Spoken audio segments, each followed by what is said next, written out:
इस बीच कांग्रेस सोर्सेज के हवाले से जो जानकारी मिल रही है वो आप तक पहुंचा रहे हैं। वायनाड सीट छोड़ सकते हैं राहुल गांधी, ये बड़ी खबर आपको बता रहे हैं। दोनों सीटों पर जीत दर्ज की है, वायनाड और रायबरेली सीट से, लेकिन वायनाड सीट छोड़ सकते हैं राहुल गांधी। अपनी मां की सीट रायबरेली से सांसद बने रहेंगे।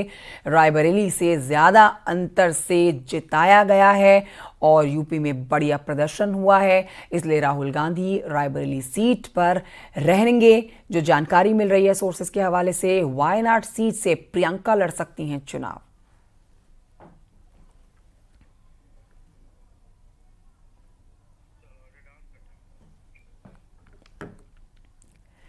एक और जहां पर एनडीए को तीसरी बार बहुमत मिला, तो वहीं यूपी में सपा ने शानदार प्रदर्शन किया। अब की बार समाजवादी पार्टी ने 37 सीट पर जीत दर्ज की है। यकीनन अखिलेश यादव के लिए बड़ी कामयाबी। पिछले 7 सालों में सपा 2 विधानसभा और 1 लोकसभा चुनाव हार चुकी है। ऐसे में ये जीत और अहम हो जाती है। जबकि साल 2019 के चुनाव में जब सपा ने बहुजन समाज पार्टी के साथ गठबंधन किया था, तब सपा को सिर्फ 5 सीटें ही मिली थी। सपा बसपा के गठबंधन को सबसे मजबूत गठबंधन माना गया था, लेकिन जो इस बार गठबंधन हुआ उसने और मजबूती के साथ कमबैक किया है और खास तौर पर अखिलेश यादव का बेहतर शानदार प्रदर्शन बताया जा रहा है। कांग्रेस समाजवादी पार्टी का ये गठबंधन, जिसमें बेहतर प्रदर्शन और 37 सीटें साइकिल के खाते में गई है, ये अहम है।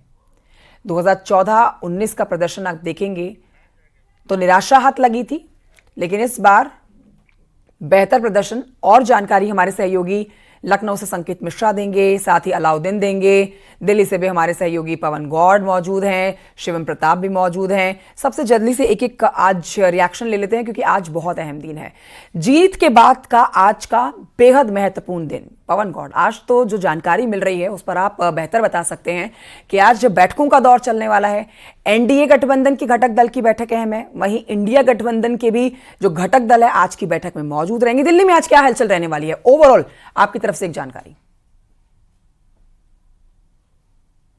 तरह से आज दिल्ली में बैठकों का दौर शुरू होने वाला है। सबसे पहले जैसे कि आपने बताया कि 11:30 बजे केंद्रीय कैबिनेट की बैठक होगी। केंद्रीय कैबिनेट की बैठक के बाद में काउंसिल ऑफ मिनिस्टर्स की बैठक हुई। उसके बाद में जो कैबिनेट जो है एक संतुति कर सकती है कैबिनेट भंग करने की। उसके बाद में आपने आज देर शाम जो है वो राष्ट्रपति आवास पर, राष्ट्रपति भवन में जो है वो डिनर भी है कैबिनेट के तमाम लोगों का, तो उसको लेकर भी आप जो संतुति कर सकती है कैबिनेट। उसके बाद में शाम को 4 बजे प्रधानमंत्री आवास पर जो है प्रधानमंत्री ने एनडीए घटक दलों की बैठक बुलाई है। जिस तरह से कल परिणाम आया, बीजेपी को पूर्ण बहुमत नहीं मिला, हालांकि एनडीए जो है पूर्ण बहुमत की सरकार बनाने जा रहा है। तो ऐसे में तमाम बीजेपी के नेताओं ने, चाहे वो गृह मंत्री अमित शाह हो, रक्षा मंत्री राजनाथ सिंह हो या बीजेपी अध्यक्ष जेपी नड्डा हो, उनके आवास पर बैठक हुई। उसके बाद में तमाम एनडीए के सहयोगियों से फोन पर बात करना शुरू किया। चंद्रबाबू नायडू हो, नीतीश कुमार हो, जीतन राम मांझी हो, रामविलास पासवान के बेटे चिराग पासवान हो, तो तमाम ऐसे लोगों से बीजेपी नेतृत्व ने अपना जो है संपर्क साधना शुरू किया था और एक संदेश देने की कोशिश की गई थी कि एनडीए जो है वो एकजुट है। आपने देखा कल प्रधानमंत्री जब देर शाम संबोधित किया तो उन्होंने कहा कि एनडीए तीसरी बार सरकार बनाने जा रहा है, तो साफ संकेत है। और जिस तरह से राष्ट्रपति भवन से सूत्रों के हवाले से खबर यही है कि 9 तारीख तक राष्ट्रपति भवन को तमाम विजिटर्स के लिए और अन्य कार्यक्रमों के लिए बंद कर दिया गया है, तो संभवतः शपथ ग्रहण समारोह वो 8 या 9 तारीख तक पूरा हो जाएगा। तो ऐसे में बीजेपी अपनी तरफ से तैयारियां पूरी कर रही है। जब आज शाम को एनडीए घटक दलों की बैठक होगी तो संभवतः एनडीए घटक दलों के द्वारा प्रधानमंत्री को प्रक्रिया जो है वो शुरू होने वाली है। ठीक है पवन गौड़, आपके पास लौटेंगे। शिवम भी हमारे साथ जुड़ेंगे इस समय, अलाउद्दीन भी हमारे साथ मौजूद हैं। अलाउद्दीन के पास चलते हैं, लखनऊ से हमारे साथ लाइव मौजूद है। अलाउद्दीन, गदगद हैं अखिलेश यादव, एक बड़ी पार्टी बनकर, एक बड़ा चेहरा और बड़ी उम्मीद की किरण बनकर उत्तर प्रदेश में वो उभरे हैं। जिस तरह के वादे, जिस तरह की बातें उन्होंने की थी, वो अपनी बातों पर खरे उतर गए हैं। बम्पर सीटें उन्हें मिली हैं और खुशी पार्टी में देखी जा सकती है। आज क्या होने वाला है? आप इस समय लखनऊ से हमारे साथ लाइव हैं। समाजवादी पार्टी दफ्तर में इस समय क्या हलचल मची हुई है? आज क्या यहां पर बैठक की जा सकती है? आगे की रणनीति आज से क्या शुरू होने वाली है? देखिए, बिल्कुल सुबह से ही समाजवादी पार्टी का जो दफ्तर है वहां पर लगातार होर्डिंग्स और बैनर लगाए गए हैं, यानी कि बधाई को लेकर के। ये हालांकि राष्ट्रीय अध्यक्ष अखिलेश यादव का आवास है, क्योंकि उनको अभी कन्नौज निकलना है। मेरे दाएं साइड में देखें तो उनके आवास के सामने भी कई कार्यकर्ताओं ने इस तरह की होर्डिंग बधाई की लगा रखी है। यहाँ से 200 से 300 मीटर की दूरी पर समाजवादी पार्टी कार्यालय है, वहां पर होर्डिंग और बैनर्स बिल्कुल पटे हुए हैं। उनके आवास से मैं इसलिए हूँ क्योंकि अभी थोड़ी देर के बाद उनको कन्नौज निकलना है। खबर यह है कि कन्नौज निकल करके वो सर्टिफिकेट अपना हासिल करेंगे। उनके सिक्योरिटी के लोग मैक्सिमम यहां पर आ चुके हैं। इसके बाद वो सीधा जो है रवाना होंगे दिल्ली कन्नौज में, फिर वो दिल्ली के लिए आज शाम में जो बैठक है उसके लिए रवाना होंगे।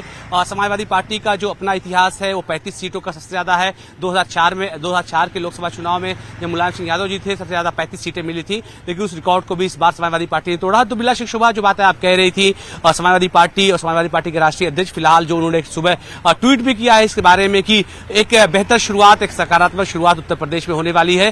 फिलहाल नजर इस बात को लेकर के है कि इंडिया गठबंधन की जो आज बैठक है, क्योंकि लार्जेस्ट पार्टी तीसरी इंडिया की सबसे बड़ी, क्योंकि सबसे बड़ी पार्टी भारतीय जनता पार्टी, फिर कांग्रेस के बाद तीसरे नंबर पर समाजवादी पार्टी है, चौथे पे तृणमूल कांग्रेस। तो ऐसे में अखिलेश यादव पर सबकी नजरें हैं कि आप जब वो कन्नौज से अपना सर्टिफिकेट ले लेंगे और जो दिल्ली के लिए रवाना होंगे तो किस तरह का जो है निर्णय लेते हैं। हालांकि तमाम मीडिया के लोग यहीं पर उनके आवाज पर खड़े हैं। हम कोशिश करेंगे जब वो यहाँ 10 बजे के करीब निकलने वाले हैं उनसे बात भी करने। ने समाजवादी पार्टी और इंडिया गठबंधन के ऊपर जताया है।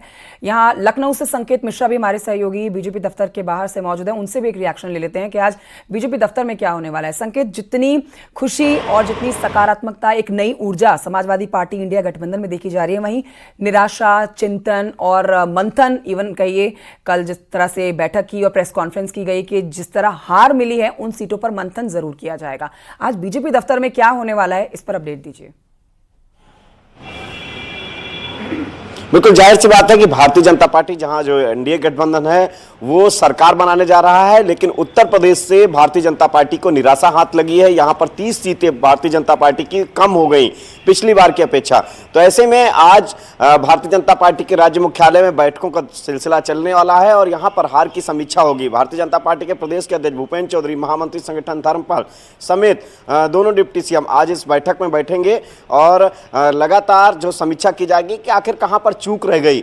जिला स्तर से रिपोर्ट मांगी गई है, क्षेत्रीय कार्यालयों से रिपोर्ट मांगी गई है, कल ही ये रिपोर्टें मांग ली गई हैं। कल जिस तरीके से मुख्यमंत्री के आवास पर बैठक हुई थी संगठन की, और उस बैठक में भी मंथन किया गया कि आखिर उत्तर प्रदेश में क्या ऐसी वजह रही कि 30 सीटें कम पड़ गई। अगर ये कहा जाए कि उत्तर प्रदेश ने जो भारतीय जनता पार्टी ने, हालांकि एक तरीके से एनडीए गठबंधन के पास पूर्ण बहुमत है, एनडीए गठबंधन सरकार भी बनाने जा रहा है, लेकिन उत्तर प्रदेश की अगर बात की जाए तो उत्तर प्रदेश में 30 सीटें कम हुई हैं और उत्तर प्रदेश से सबसे ज्यादा केंद्रीय नेतृत्व को उम्मीदें थी। खुद प्रधानमंत्री नरेंद्र मोदी, केंद्रीय गृह मंत्री अमित शाह समेत तमाम दिग्गजों ने ताबड़तोड़ चुनावी प्रचार अभियान में हिस्सा लिया था। उत्तर प्रदेश की कई सीटों को मथा था। यहां पर तमाम खुद मुख्यमंत्री योगी आदित्यनाथ समेत भारतीय जनता पार्टी के प्रदेश के अध्यक्ष भूपेंद्र चौधरी समेत दोनों डिप्टी सीएम जनसभाएं करते नजर आ रहे थे। उसके बावजूद इतनी ताबड़तोड़ जनसभाएं, जिस बड़ी जीत की उम्मीद थी उतनी बड़ी जीत तो नहीं मिली है, लेकिन एनडीए सरकार बनाने जा रही है ये तय है, इतनी बड़ी जीत जरूर है। लेकिन पवन गौड़, एक सवाल यहां ये बनता है कि कल मल्लिकार्जुन खड़गे ने कहा कि नए सहयोगियों से भी बातचीत की जाएगी, तो इस बात को हम किस तरह से लेंगे? क्या यहां इंडिया गठबंधन के अंदर भी सरकार बनाने को लेकर कोई सुगबुगाहट है? क्या इसको लेकर भी चर्चा चल रही है क्या अंदर खाने में? पवन, देखिए, हालांकि कल राहुल गांधी ने यह कहा था कि एक बार जो इंडिया गठबंधन के सहयोगी जो हैं उनके साथ बातचीत करके वो आगे का फैसला लेंगे, लेकिन वहां डिफरेंस बहुत ज्यादा है। इंडिया गठबंधन अभी तक जो 230 सीट के आसपास वो जीत दर्ज कर पाया है, तो ऐसे में उनको बहुत ज्यादा और सीटों की जरूरत है, जबकि एनडीए के पास अपना पूर्ण बहुमत है। एनडीए के तमाम नेताओं ने अपना भरोसा भी प्रधानमंत्री में जता दिया है। खुद नीतीश कुमार का बयान आया, चंद्रबाबू नायडू का बयान आया, चिराग पासवान का बयान आया, तो बहुत सारे नेताओं ने अपना जो भरोसा है प्रधानमंत्री नरेंद्र मोदी के नेतृत्व में जता दिया है। तो ऐसे में बहुत ज्यादा संभावना लगती नहीं है, लेकिन हाँ, एक मजबूत विपक्ष के तौर पर इंडिया गठबंधन कैसे काम करे वो आज की बैठक में जरूर तय होगा। हालांकि बाद में बहुत सारी कोशिशें की जा सकती है। एक खबर यह भी आई थी कि शरद पवार जो हैं वो बातचीत कर सकते हैं नीतीश कुमार और चंद्रबाबू नायडू के साथ में। हालांकि ये बहुत जल्दी है अभी कुछ कहना फिलहाल, लेकिन एनडीए जो है गठबंधन की सरकार बनाते हुए नजर आ रहा है।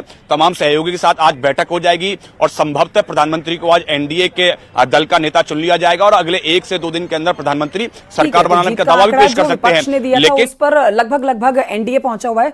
295 बीजेपी विपक्ष ने कहा था, लेकिन 292 पर इस समय एनडीए है और सरकार बनाने जा रही है एनडीए तीसरी बार। आप सभी का बहुत शुक्रिया जानकारी हमारे दर्शकों तक पहुंचाने के लिए। आगे बढ़ते आपको बताएंगे कि उत्तर प्रदेश के मुख्यमंत्री योगी आदित्यनाथ अपना 92वां जन्मदिन मना रहे हैं। इस मौके पर पीएम मोदी ने सीएम योगी को जन्मदिन की शुभकामनाएं दी हैं, बधाई दी है। पीएम मोदी ने लिखा है कि उत्तर प्रदेश के मुख्यमंत्री योगी वंचितों को सशक्त बना रहे हैं। पीएम मोदी के बधाई देने के ये पोस्ट की तस्वीरें आप देख रहे हैं। सीएम योगी को उनके जन्मदिन पर प्रधानमंत्री नरेंद्र मोदी ने शुभकामनाएं दी हैं।